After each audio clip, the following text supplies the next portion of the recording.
porque agora eu vou até Brasília. É que o Porto de Itajaí também foi assunto de um encontro do governador Jorginho Melo com o novo ministro de Portos e Aeroportos, o Silvio Costa. O Jorginho está lá cumprindo uma agenda que envolve principalmente a questão de orçamento para o Estado. Vamos ao vivo, então. Olá, boa noite para você, Danila. Oi, Tatiana, boa noite para você, boa noite para quem nos acompanha. Foi exatamente isso, Tatiana.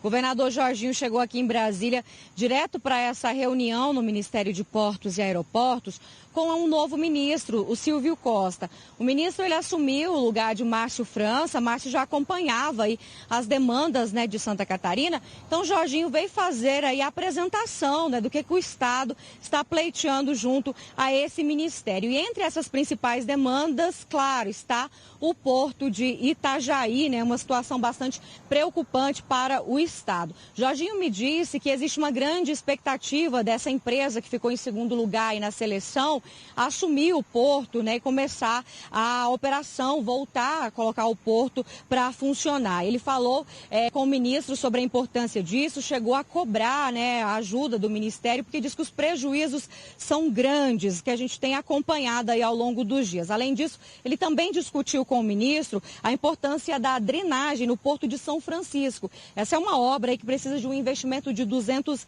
milhões de reais. O governador também, além dessa agenda no Ministério, ele esteve no Congresso Nacional, onde ele conversou ali com senadores, também com deputados, a respeito do orçamento para 2024. Os parlamentares têm discutido aí a divisão da emenda de bancada, são quase 466 milhões de reais. Jorginho chegou a mandar uma lista e com pedidos, com obras, que ele precisa desses recursos para poder executar a partir do ano que vem. Então, ele veio conversar com esses parlamentares para ter o empenho deles. Inclusive, os parlamentares estão reunidos nesse momento, uma reunião do Fórum Parlamentar Catarinense, discutindo para onde vão destinar, se vão atender os pedidos do governador Jorginho Melo. E o principal que ele me disse é com relação à saúde. Vamos ouvir.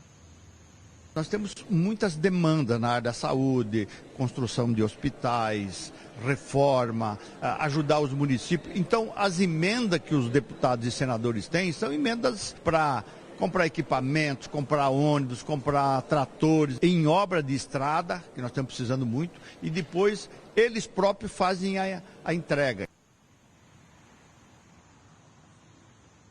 Um outro assunto que a gente precisa mencionar aqui de Brasília, Tatiana, foi um encontro, um movimento, digamos assim, feito pela Confederação Nacional dos Municípios, que reuniu mais de 2.000 prefeitos de todo o país para poder discutir aí algumas pautas de interesse dos municípios.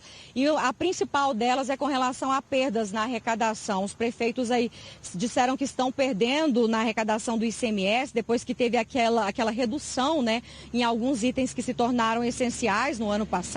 E eu conversei com o prefeito da cidade de Caçador, de Santa Catarina, e ele disse que lá a perda já foi de mais de 18 milhões de reais. Na verdade, ele deixou de arrecadar mais de 18 milhões de reais nos primeiros 6 meses desse ano, se comparar com anos anteriores, quando não tinha essa redução do ICMS. Vamos ouvir o prefeito. A gente tem sofrido com a questão da diminuição da atividade econômica e isso a gente precisa trabalhar todos juntos. Estamos aqui em Brasília para fazer com que essas pautas sejam ouvidas aos nossos representantes, tanto ao governo federal quanto aos representantes dos estados, Câmara e Senado, possam ter esse olhar municipalista também, e isso vai fazer muita diferença, afinal todas as pessoas residem em cidades, residem em municípios.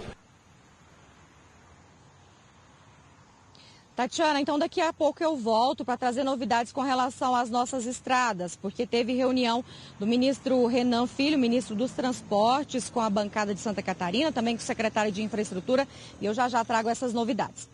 Obrigada, então, Danila, pelas primeiras informações. Já a gente volta a se falar.